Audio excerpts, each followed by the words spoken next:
What is compost and why should I bother using it? We have a saying in gardening, never plant a 100 Rand plant into a 1 Rand hole. The all-important reason is composting. You've only got one chance to use it when you plant the plant. The rest of it might be a waste of time. Compost is organic matter that's been decomposted through the natural composting process, which then gives you a beautiful, friable material that is going to, most importantly, break down your soil. It adds value.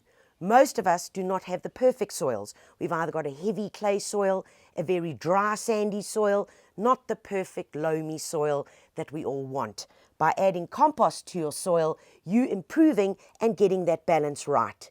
It's all about making sure that there's enough humic content in the soil to allow your plants to be able to grow perfectly. Compost can be applied as a mulch across the top of your soil, which helps to retain the moisture. And of course, as it breaks down in time, adding more humic content and organic matter to your soil.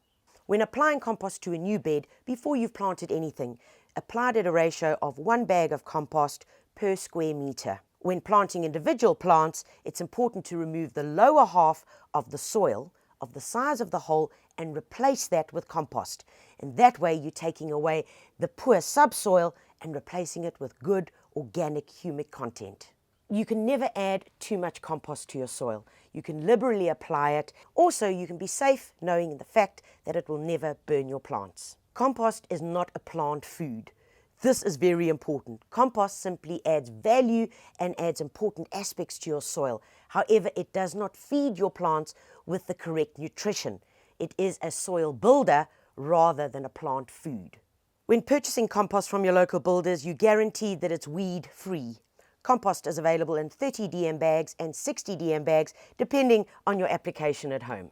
If you enjoyed this clip, like it, share it, and you can also subscribe to our YouTube channel for more gardening tips.